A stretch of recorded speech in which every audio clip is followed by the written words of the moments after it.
Ulangan 5. Iya, ulangan 5. Ya, silakan Anda baca. Didengar dulu Silakan. Bang ya. Iya, saya dengar. Akulah Tuhan Allahmu yang bawa keluar dan tanah Mesir dari tempat perdukaan. Jangan ada padamu Allah selain di hadapanku. Iya. Jelas kan? Iya. Jangan membuat bagimu patung menyerupai apapun yang ada di langit di atas atau yang ada di bumi. Iya. Ya Hadi ya Bashir ya Tabibi Nabiyullah khairul khalqi jami'an lahu a'la manasibi wal marati salatullahi subhanallah. Bismillahirrahmanirrahim. Assalamualaikum warahmatullahi wabarakatuh. Kaum muslimin yang dirahmati Allah, semoga Allah senantiasa curahkan segala rahmat, segala nikmat yang berkepanjangan dan tiada kamu ujung dari dunia hingga akhirat. Dan insyaallah, namun Allah pun kumpulkan kita para kaum muslimin di bawah naungan Rasulullah beserta para nabi, beserta para orang-orang yang Allah kasih, Allah sayangi, Allah cinta, insyaallah di bawah naungan Rasulullah kelak di mana tiada naungan selain daripada naungannya, insyaallah. Amin amin Allahumma amin. Kaum muslimin, pada kesempatan sore hari ini, sore menjelang malam ini, saya akan mengasih sebuah video di mana video ini mengesahkan tentang bagaimana perdebatan Nangizuma.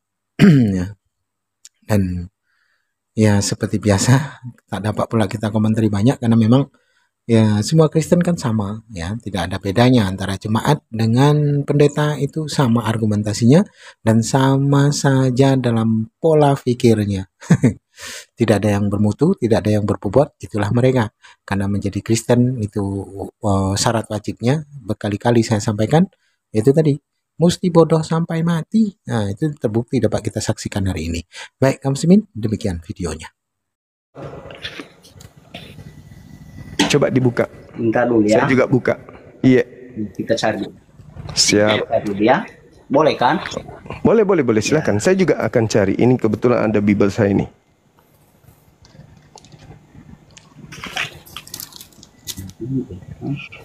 Ulangan 10.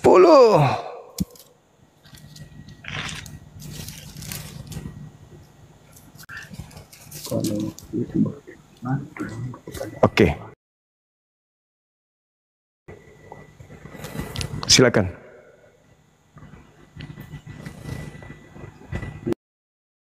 Ini salah Bang ya.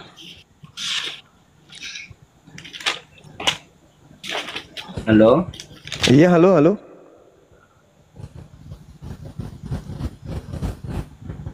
Oh, di Gimana? pasal 11. Di pasal 11. Ulangan 11. Oke. Ya.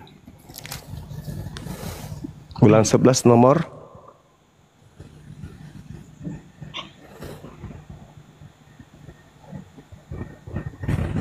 Ulangan 11 nomor berapa, Bang?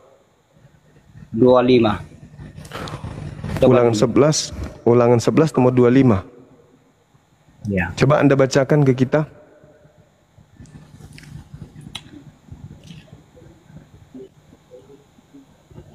Jangan engkau. Silakan. Halo? Iya, halo.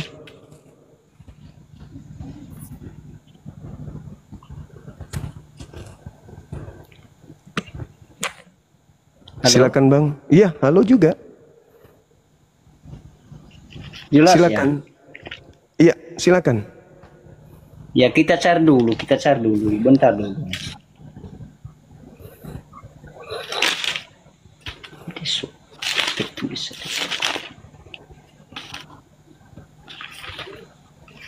Bilangan.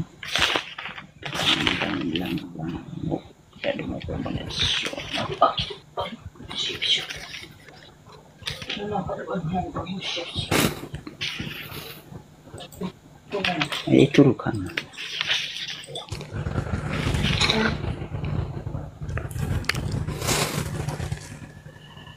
Aduh, aduh.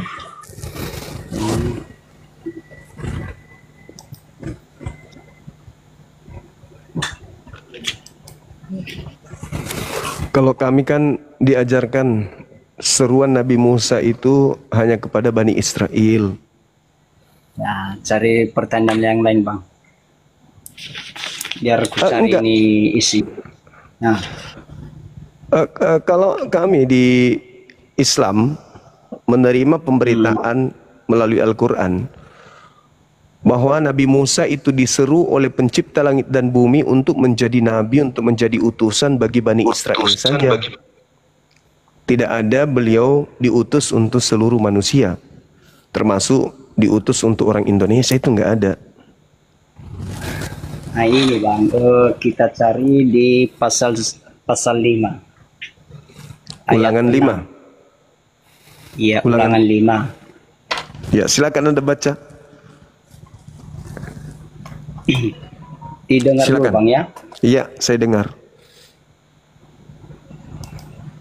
Akulah Tuhan Allahmu yang bawa keluar dan tanah Mesir dari tempat perdukaan. Jangan ada padamu Allah selain di hadapanku. Iya, Jelas kan? iya, Jangan membuat bagimu patung menyerupai apapun yang ada di langit di atas atau yang ada di bumi, di iya, bawah, yang ada di dalam air, di bawah bumi. iya, Ayat ke-9, jangan sujud menyembah kepadanya atau beribadah kepadanya, sebab aku, Tuhan Allahmu, adalah Allah yang bercemburu, yang membalaskan kesalahan bapa kepada anak-anaknya. Jelas? jelas. Kepada keturunan yang ketiga dan keempat dari yang membenci aku. Aku, ya,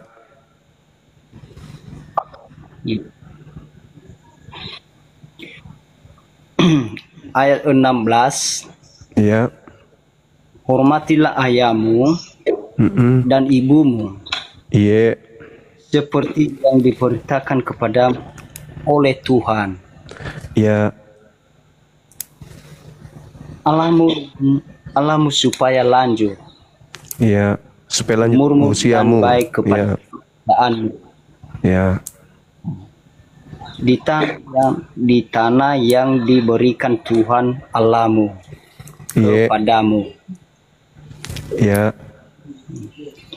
Ayat 11, jangan membunuh. ya,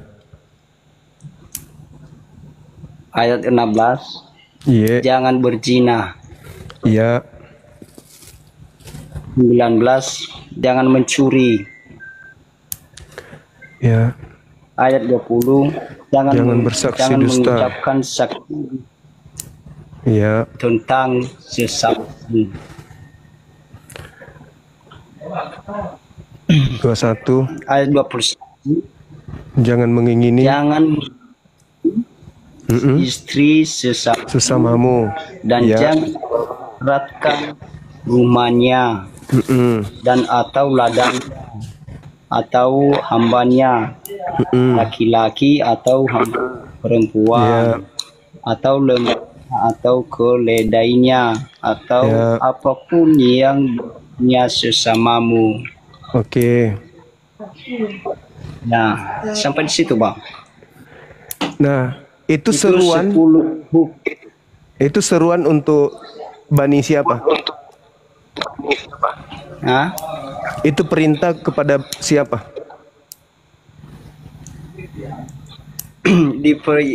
Allah itu diperintahkan kepada manusia. Coba Anda baca nomor satunya, Bang. Nomor 1, Iya.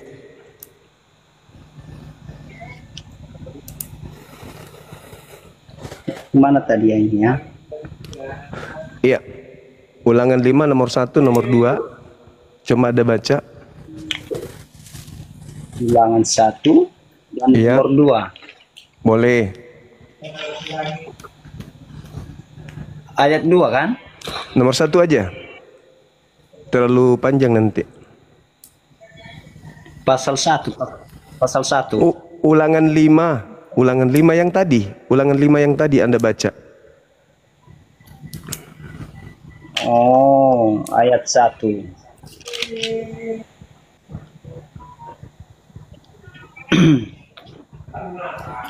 Oh, yang disampaikan kepada orang-orang Israel.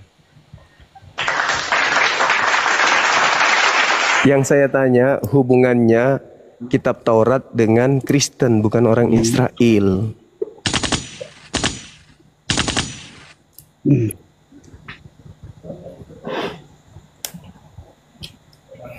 Hubungannya. Tadi yang Anda baca itu kan perintah Tuhan kepada Musa untuk menyampaikan ketetapan hukum-hukum, ketentuan-ketentuan hukum-hukum kepada kaum Israel. Jadi Taurat Ya, itu hubungannya, ketetapan Tuhan itu, Ya. peraturan Tuhan yang datang kepada Nabi Musa itu diperuntukkan hanya kepada kaum Israel, sedangkan Kristen bukan Israel. Jadi Yang silakan. yang ditujukan Bang kepada orang-orang yang berdosa. Israel. Itu Bang. Kepada Israel Anda menyebutnya Ya, tadi. bukan hanya Israel. Tadi bukan Anda hanya membacanya. Tadi saudara membacanya. Jangan Bukan hanya Israel. Ya. hanya Israel, itu ketetapan hanya untuk kaum Israel. Anda sendiri yang membacanya kok jadi oleng.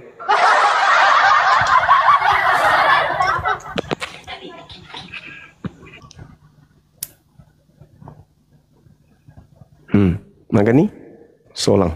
Di dalam ulangan 5 itu, di situ Nabi Musa mendapatkan perintah untuk menyeru agar kepada orang-orang Israel agar berkumpul, karena Nabi Musa ingin menyampaikan kemudian seruan, ketetapan, peraturan yang diterima Musa. Maka Musa diminta oleh Tuhan agar Nabi Musa berseru kepada orang-orang Israel, bukan kepada orang lain. Halo teman-teman, selamat malam. Di sini ada Eva, ada Koneng, ada Jalan Lurus. Shalom, Siap, Mas siap. Edi, Mas Suma. Shalom. Iya bang. Bisa buka kamera abangku, biar kita diskusi pelan-pelan. Belum bisa buka kameranya nih. Oke. Ada tema yang menarik. Apa hubungannya agama Kristen ini dengan Torahnya Nabi Musa? Abang, Saudara Atta, Ya. buka kamera bang. Saya sudah kirim permintaan untuk buka kamera. Gimana caranya? Barusan juga Ya. nih. Tinggal diterima bang. Silakan. Buka kameranya. Ya gitu dong. Nah kan bagus kalau buka kamera kan ya.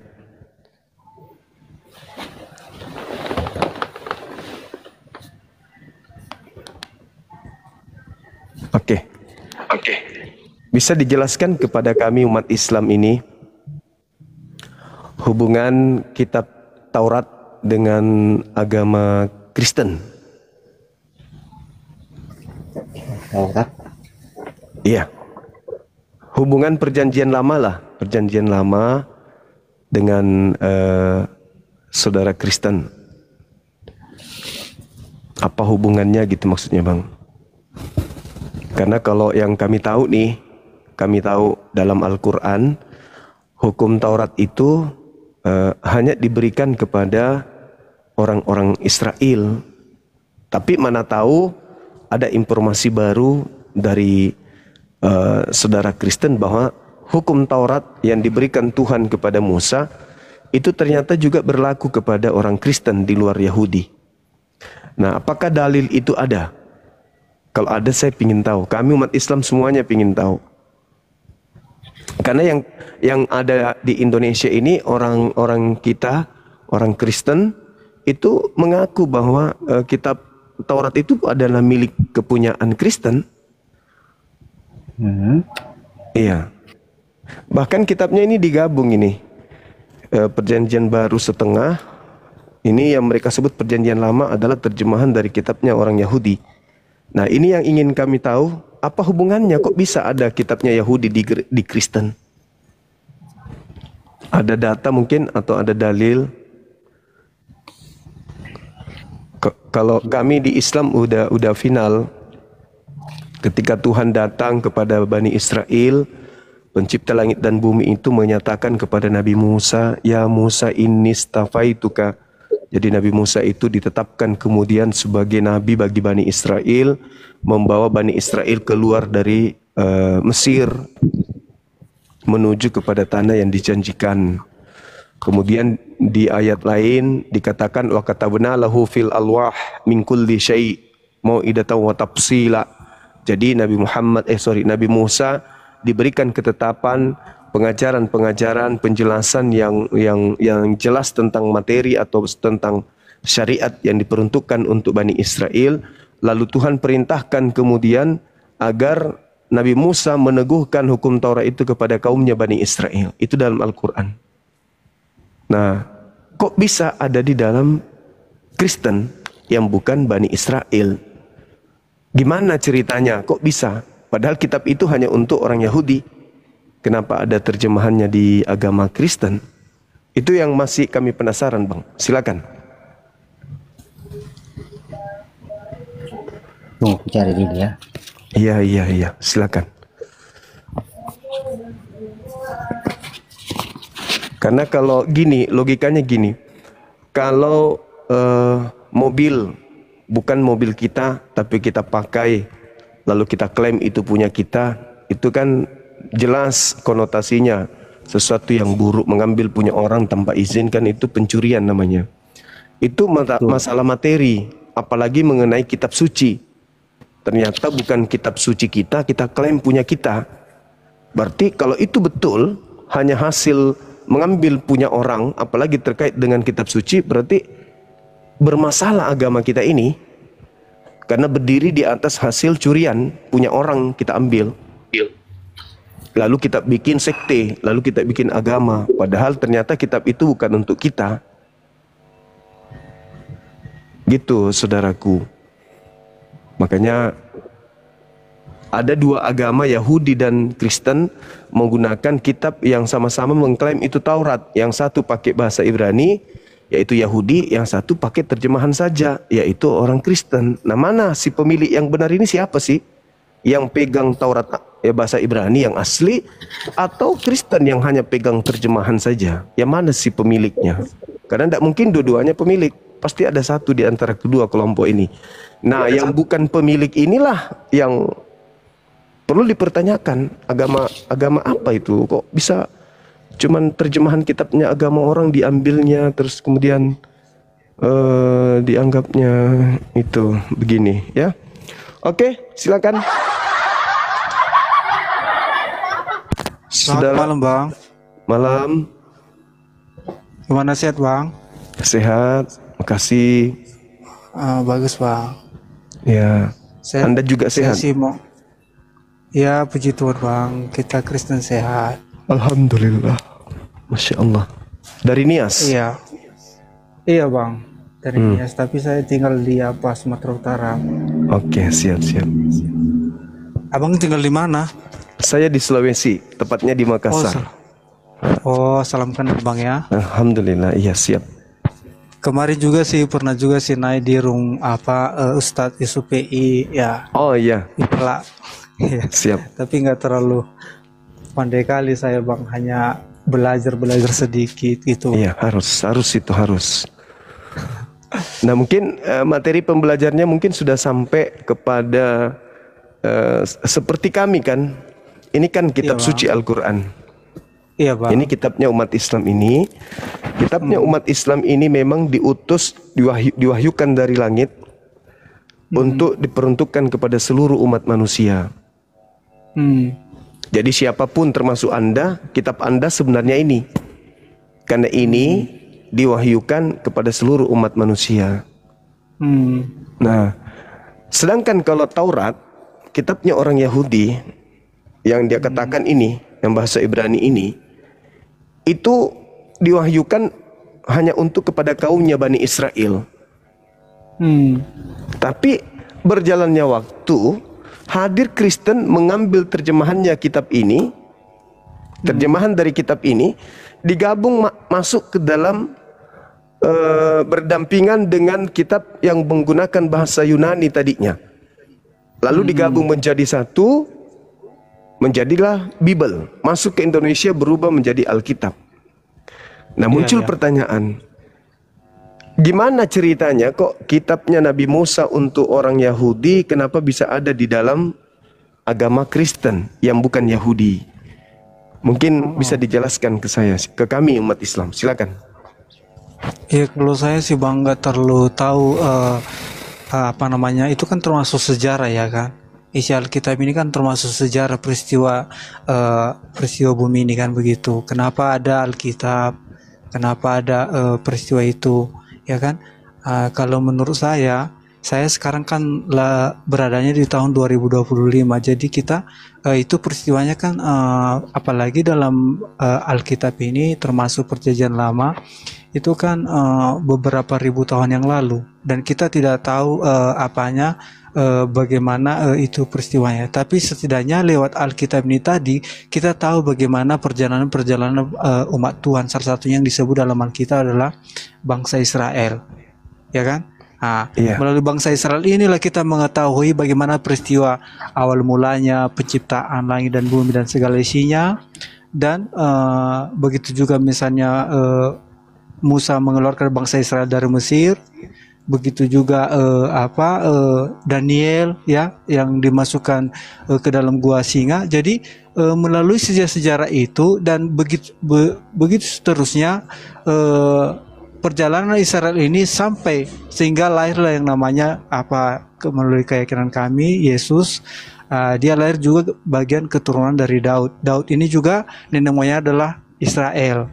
Gitu. Jadi berkaitan semua. Melalui cerita itulah kita bisa mengetahui bahwasanya itu Perjanjian Lama itu bukan hanya berkaitan, bukan hanya berfungsi hanya kepada bangsa Israel, tetapi itu termasuk sejarah dunia. Sejarah misalnya peristiwa itu, tanpa misalnya kita ketahui sejarah itu, kita tidak bisa mengetahui melalui tentang Alkitab ini tadi.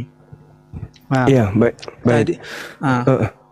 Kalau saya juga menjadikan buku ini sebagai referensi keilmuan. Saya juga membaca ini. Memang ada sejarah ditulis di dalam, sejarah terkait dengan nabi-nabi, ya.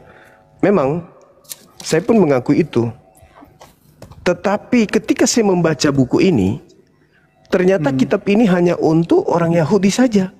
Hukum-hukum yang ada di dalamnya, ketetapan-ketetapan yang ada di dalamnya, itu hanya berlaku bagi Bani Israel. Misalnya di dalam Ulangan 33 nomor 4, bahwa hukum yang datang kepada Musa itu adalah milik kepunyaan Bani Yakub. Berarti ya punya Bani Yakub aja ini. Tapi kalau kita katakan pingin kita baca, boleh baca saja. Tapi tidak bisa mengatakan bahwa ini kitab adalah milik saya, diwahyukan dari langit untuk saya. Karena dia diwahyukan dari langit hanya untuk Bani Israel tok. Sementara kita bukan Bani Israel.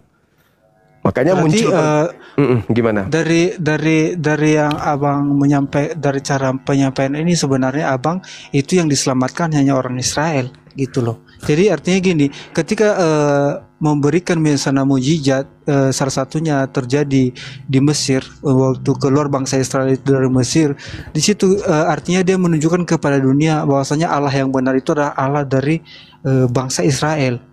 Disitulah menunjukkan artinya melalui Tuhan Israel ini itulah salah satunya jalan keselamatan. Berarti kalau hanya untuk Israel aja ini untuk berlaku, berarti dia nggak berfungsi untuk untuk suku-suku yang lain atau bangsa-bangsa yang lain. Disitulah kita lihat melalui peristiwa-peristiwa itulah tadi kita bisa meyakini bahwasanya Tuhan Israel itulah yang harus kita sembah dan kita pertahankan gitu, karena melalui Tuhan Israel itulah bisa ada keselamatan gitu. Salah satunya tadi waktu bangsa Israel keluar dari tanah Mesir itu bisa berapa itu tulah ke-10 itu bisa dia memberikan mujizat itu, dan itu tidak bisa kita bahkan pun mungkin bukan hanya Kristen yang bisa belajar peristiwa itu, mungkin kita juga yang kita di Muslim juga belajar hal peristiwa seperti itu.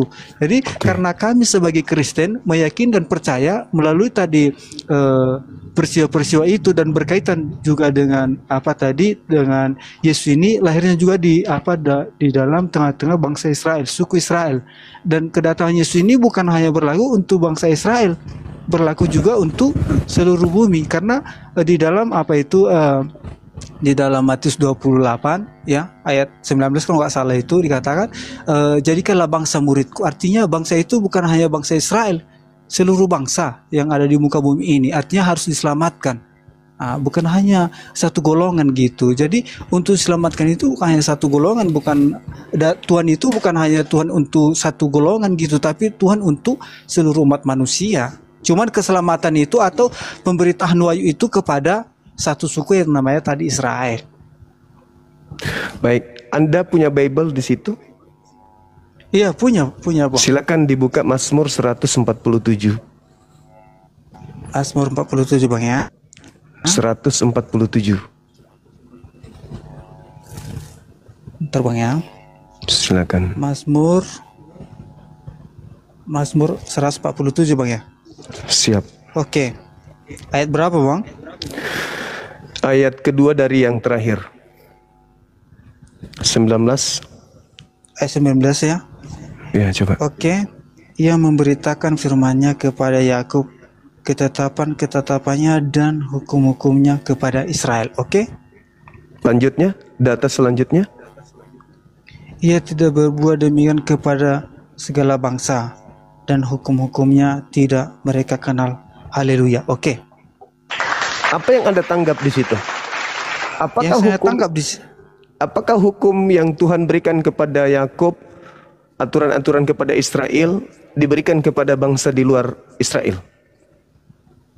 Di sini kan situasinya gini Bang. Situasinya ini yang menerima tentang kepercayaan kepada Allah atau kepada Tuhan pada saat itu adalah hanya orang Israel.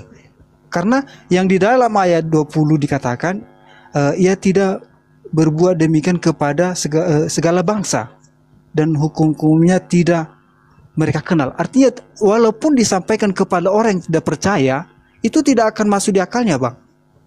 Gitu kalau kita ambil dari ayat 20-nya. Makanya mereka walaupun disampaikan hukum-hukum tentang hukum ini tadi, mereka tidak mengenal dan tidak mereka terima.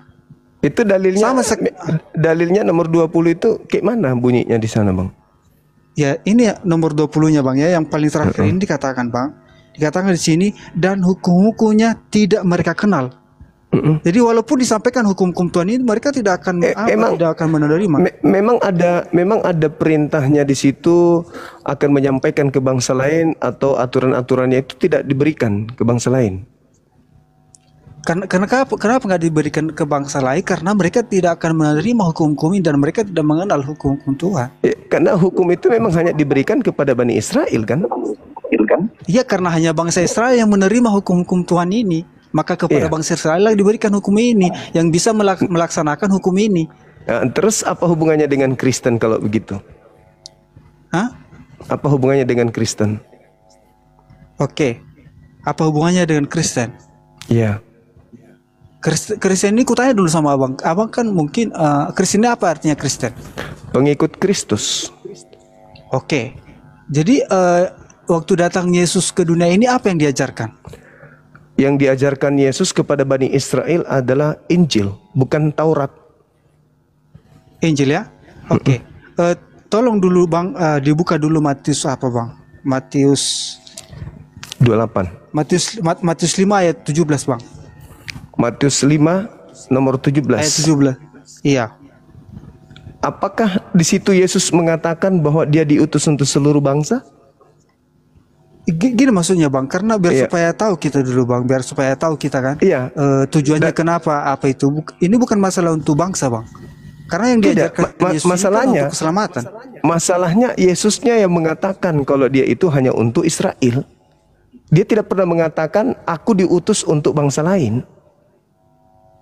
Ini bukan masalah diutus Bang, ini masalah Benar. ajarannya gitu. Iya, tadi betul. kan abang bilang kan Kristen itu adalah mengikut Kristus. Berarti apa yang disampaikan Yesus itu berarti kita ikuti dong. Kan begitu. Nah, sekarang di mana Itu Yesus pengertiannya. mengajarkan? Oke. Sekarang di mana Yesus mengajarkan? Ke gereja aja dulu.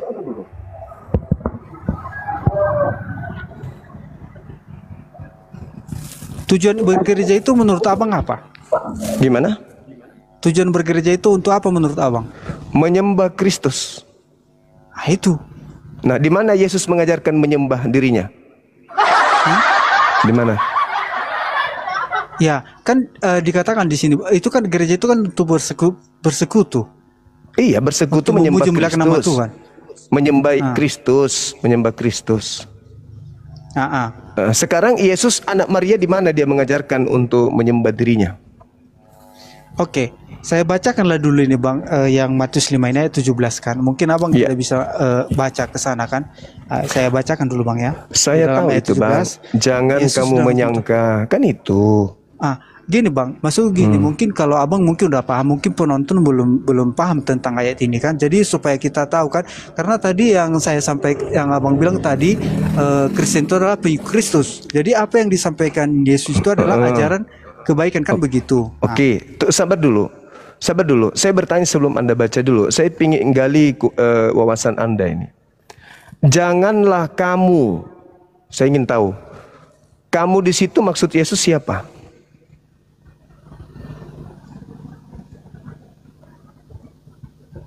Kalau di room bang apa ya bang ya bang Yusuf nggak pernah di mute saya. Kalau di sini di mute, jadi nggak enak gitu diskusi kalau di mute bang. Coba saya ulang lagi pertanyaannya. Janganlah kamu. Kamu di situ siapa yang dimaksud Yesus? Hah? Siapa? Kepada apa? Kepada pengikutnya atau kepada bangsa Israel pada saat itu? Israel. Yesus tidak pernah berbicara kepada non-Israel. Sementara kalian bukan Israel. Jadi ketika Yesus berbicara kepada orang Israel, kalian jangan merasa dong. Kalian ini siapa rupanya? Kalian hanya mengklaim pengikut. Tetapi kan Yesus sudah memberikan data. Aku akan mengusir orang-orang yang memakai namaku. Yang datang nyamar seperti mengaku pengikutku tapi bukan. Sama ini Matius 5 nomor 17. Jangan kau mengira, jangan kamu menyangka aku datang meniadakan hukum Taurat. Aku datang bukan untuk meniadakan. Nah, sedangkan di Kristen diajarkan tidak ada keselamatan kalau masih mengharapkan kebenaran dari hukum Taurat. Orang Oke, Kristen lanjut. tidak ada keselamatan kalau dia masih mengharap kebenaran dari hukum Taurat. Sedangkan Yesus beda. Dia datang bukan untuk meniadakan, tapi untuk melengkapi. Halo Jum, dengar ya, kedengaran? Iya. Capek kau Jum, konsili sudah sampai lebih 20 kali. Lebih dari sini pertanyaan. Ya udah kalau gitu mana jawabannya? Apa hubungannya Taurat dengan kalian Kristen? Nggak ada gunanya kau tanya itu. Kalau tidak ada jawabannya berarti kalian mencuri agak kitabnya orang. Konsili, oh jangan kau bilang mencuri. Ya kalau bukan hakmu kamu pakai mencuri namanya itu bang. No, salah kau Jum. Lah coba buktikan legalitasnya Anda gunakan kitabnya Yahudi di mana? pada saat itu, Pada saat mana? Silakan. konsili tahun ini enggak ingat aku. Dengar. Umat Katolik. Katolik lagi. Hukum Taurat dulu, abangku. Ini dulu. Di sini ada nggak tertulis hukum-hukum ini ada untuk bangsa lain? Di mana? Di kitabnya orang Yahudi. Di kitabnya orang Yahudi. Iya. Kenapa? Ada nggak tertulis di sini bahwa dia mau Tuhannya Yahudi berfirman untuk disampaikan kepada bangsa lain selain Yahudi? Ada nggak? Kalau di Taurat tadi memang tidak. Tidak. Maka muncul pertanyaan, kenapa ada di Kristen? Dengar. Tapi kalau di Injil ada. Iya, Injil maksud Anda itu yang ditulis oleh orang-orang yang Anda tidak kenal sendiri kan? Bukan itu. Hukum Taurat. Ini Taurat yang dimaksud, Bang, bukan buku-buku yang muncul belakangan. Taurat. Yang kita maksud, yang saya maksud ini Taurat. Nih. Yang saya maksud Taurat, Bang. Macam suaramu. Taurat. Kenapa? Kenapa ada di agama Anda itu loh? Kalau tidak ada Taurat di agama Kristen, jadi perjanjian baru tidak ada gunanya. Nah memang itulah makanya kita cari apa alasannya Kristen menggunakan kitabnya Yahudi. Itu loh yang kita cari. Alasannya begini, di perjanjian lama semua nubuatan, di perjanjian baru digenapi. Jum, dengar, Jum. Oh, cuma kayak gitu lah kau. Dengar dulu. Di perjanjian lama dinubuatkan ya lahir dari, dengar dulu kakak garuk kepala, aku nggak suka kayak gitu. Kamu mentafsirkan kitabnya orang. Tunjukkan dulu dalilnya di mana di kitabnya Torah ini bahwa ini diwahyukan untuk bangsa lain. Itu dulu. Siapa bilang bahwasannya nggak ada untuk bangsa lain? Mana tunjukkan dalilnya? Kan tadi saya sudah menunjukkan. Sudah digenapi di perjanjian baru. Apa hubungannya digenapi? Nggak ada hubungannya. Kitab ini dengar Juma. Pada saat Yesus Kristus mau naik ke surga, bahwasannya Injil ini harus di Injil yang mana? Injil yang mana? Injil yang mana yang Yesus perintahkan? Ini. Yang kami akui. Yang ini. Ya. Di mana Yesus menyebut buku Lukas, buku Markus, Galatia, Filipi di mana? Maksudnya gini loh, dengar dulu. Pada saat Yesus mau naik ke surga, beritakanlah ke seluruh bumi. Apa yang harus diberitakan? Injil tersebut. Injil yang mana? Injil yang kau pegang. Lah, di mana? Ini ditulis tahun berapa? Tahun berapa ini ada ini buku ini? Lukas tahun berapa? Lukas tahun berapa nulis? Tahun 62. Terus? Nah, Yesus berkata tahun berapa? Yesus berkata tahun berapa? Iya. Kan sejarahnya. Iya. Iya. Beritakanlah Injil yang mana? Kok larinya Injil yang belum ada mau diberitakan? Jom. Lah, nggak nyambung kan? Iya, nggak nyambung kan? Iyalah, nggak nyambung pasti. Karena kau yang buat nggak nyambung. Lah, saya bertanya, pada zaman Yesus memberitakan Injil, tidak ada Yesus memberitakan buku-buku yang kalian imani itu. Itu baru muncul belakangan di tengah-tengah orang Roma.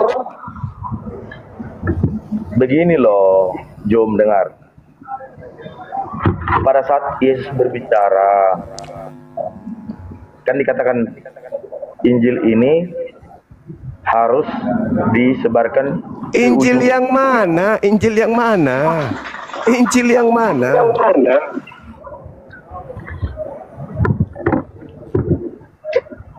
Perkataan-perkataan Yesus tersebut. Nah, kalau perkataan Yesus bukan buku ini. Jadi yang mana itu bukan buku. Iya, firman ini kan dibukukan nanti di atas tahun 60-an.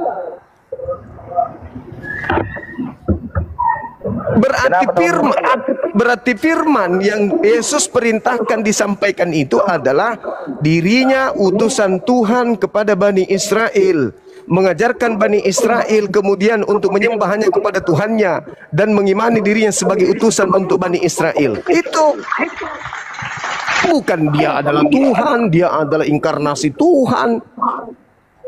Yang Bukan. bilang inkarnasi Tuhan siapa? Filipi 2.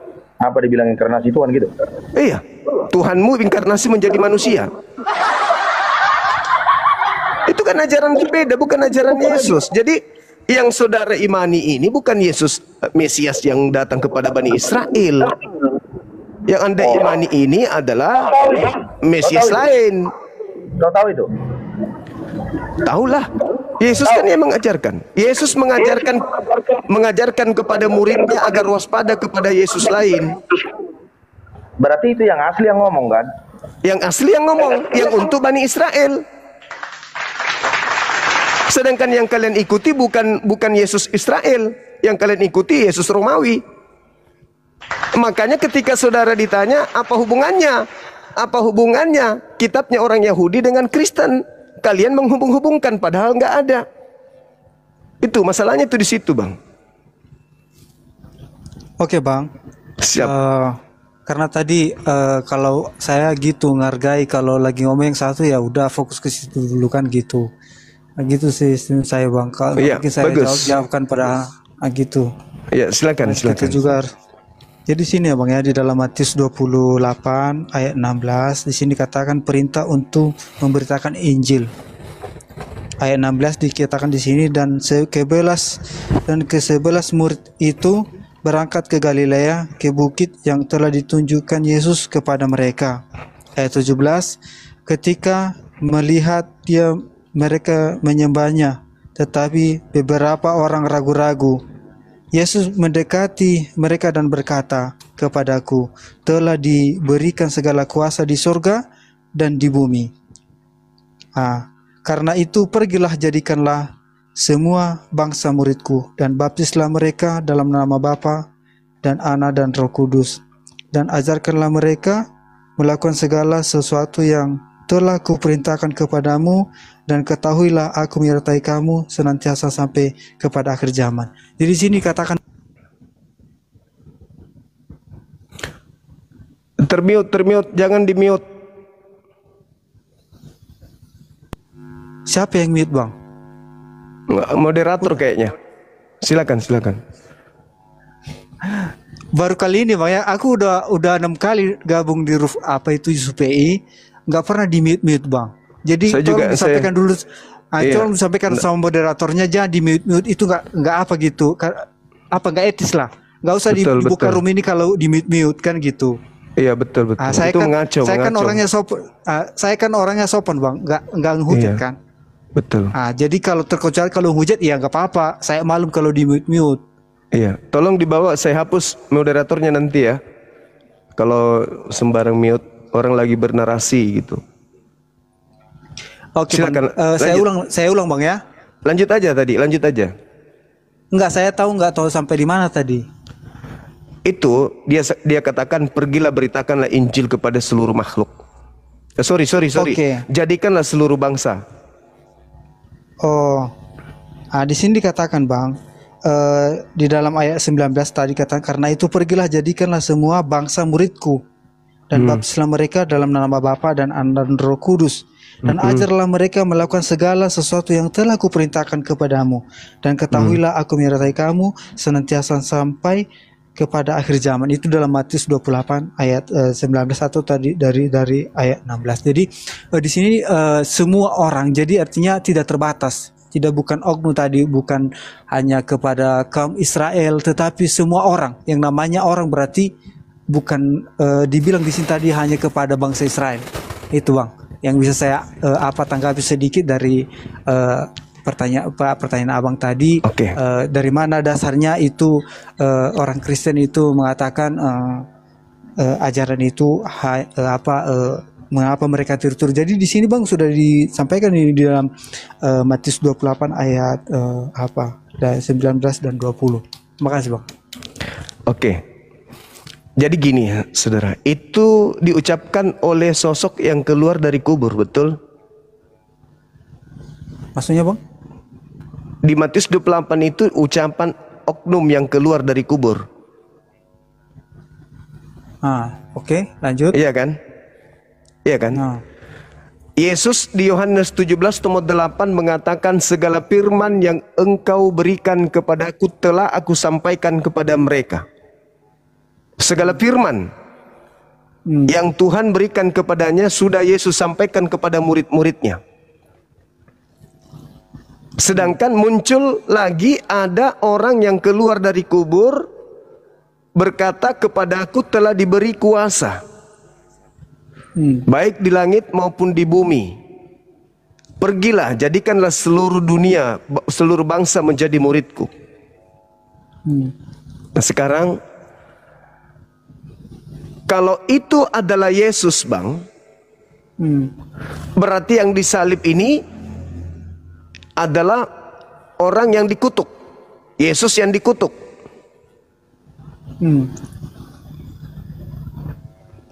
Oke. Pernah juga tadi saya dengar itu tadi pas live Ustaz Yusuf PI Bang ya, dikatakan di situ bahwasanya itu salib terkutuk. Maksudnya gini Bang, karena disampaikan juga upah dosa itu adalah maut. Kata Kalau siapa? Yang tergantung Kata Paulus kan Bang? Nah, upah dosa adalah maut. Jadi artinya tanpa kematian tidak ada keselamatan. Berarti Yesus harus mati. Berarti Yesus harus mati supaya kita selamat. Karena itulah Bang. Karena untuk menebus atau sejarah bangsa Israel itu waktu mereka menuju tanah Kanaan atau dari Mesir itu mereka harus memotong domba untuk penghapusan dosa. Nah, sebenarnya binatang domba kan, yang kenapa binatang. jadi manusia jadi, kalau di Kristen? Kenapa jadi manusia? Karena yang dipotong domba di bangsa Israel itu hanya berlaku untuk satu orang. Contohnya dipotong domba, tetapi darah anak domba itu adalah berlaku untuk atau berfungsi untuk semua orang. Makanya setelah mati Yesus di kayu salib, bait suci tadi di mana bangsa Israel itu memotong domba itu untuk penghapusan dosa itu terbelah dua. Artinya tidak berlaku lagi. Tapi kalau di Bani Israel kan dilarang mereka membunuh manusia sebagai korban. Tidak boleh. Iya. Nah, terus kenapa Kristen kok jadi penebus dosanya justru manusia? Karena yang dilakukan bangsa Israel itu sebelumnya itu adalah hanya lambang untuk penyelamatan. Kata siapa itu Bang? Kata siapa bahwa itu hanya lambang?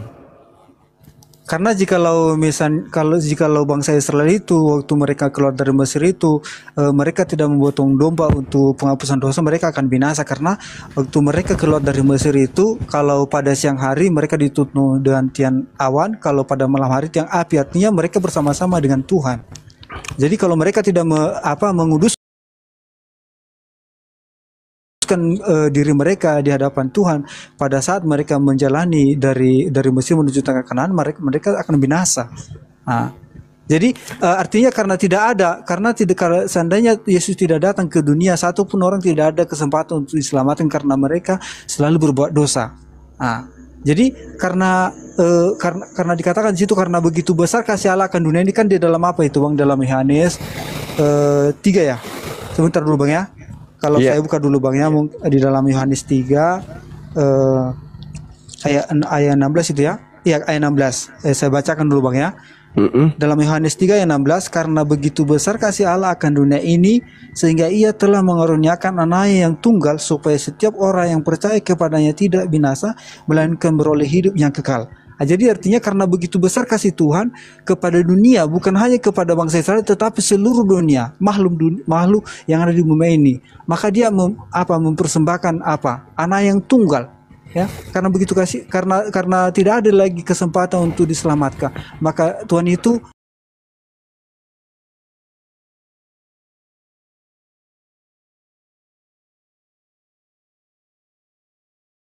di sini, Bang,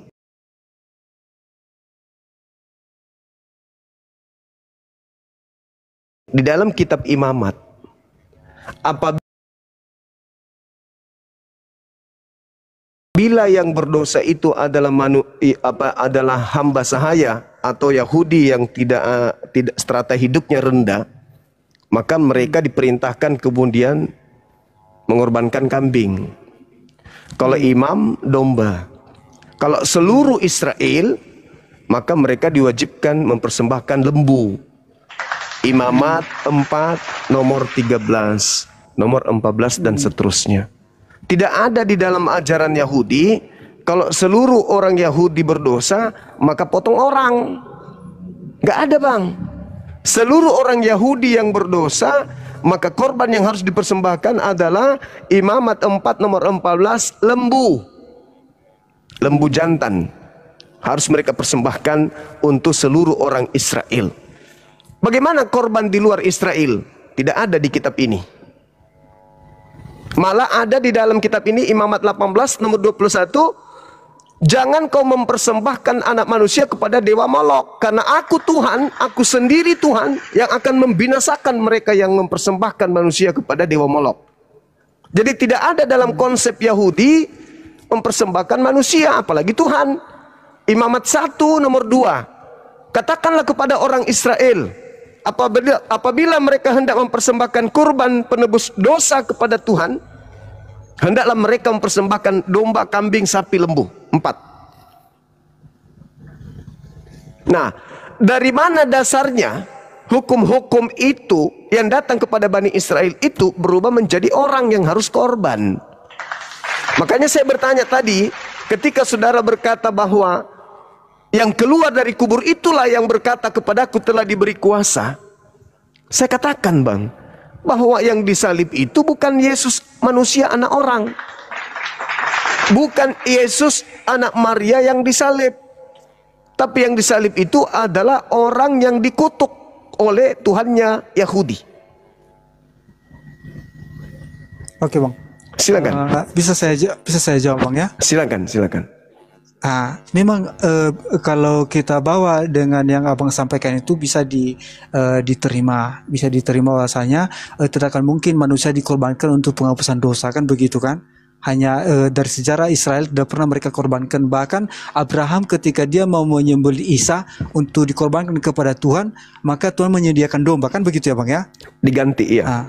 Diganti dengan domba. Itulah apanya, Bang.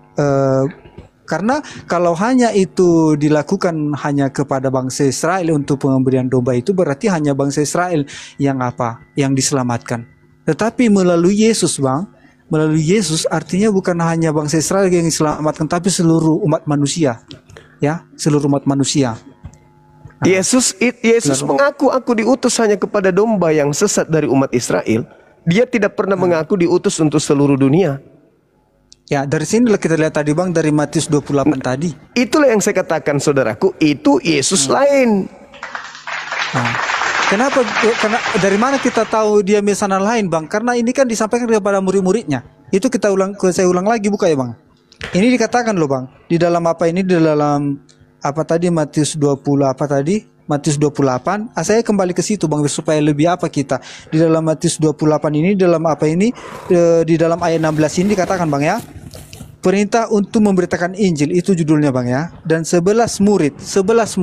Berarti salah satu murid yang menulis di sini melalui Matius, ya kan, Petrus, ya kan, Lukas. Jadi ada di sini katanya disampaikan kepada kita 11 murid Yesus, ya. Dan 11 murid itu berangkat ke Galilea. ke bukit yang telah ditunjukkan Yesus kepada mereka. Ayat 17, ketika melihat mereka menyembahnya, tetapi beberapa orang ragu-ragu, Yesus mendekati mereka dan berkata, "Kepadaku telah diberikan segala kuasa di sorga dan di bumi."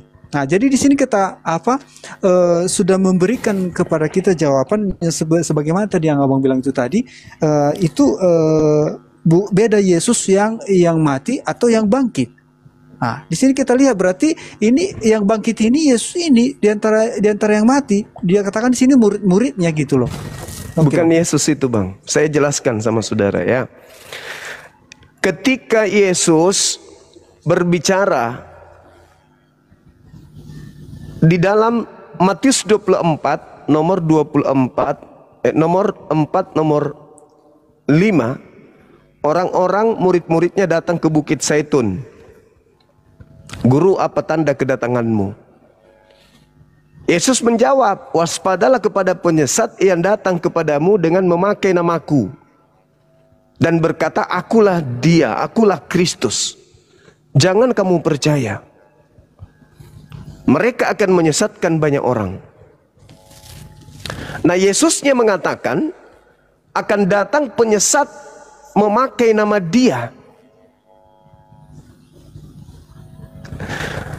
Kalau saya menguraikan ini terlalu panjang, saya langsung ambil keputusan aja yang terakhir. Menurut saudara, yang menginginkan kematian terhadap Yesus, Tuhan Bapa atau Elohim yang dikenal oleh orang-orang Kristen, orang Yahudi, atau iblis yang menginginkan kematian terhadap Yesus?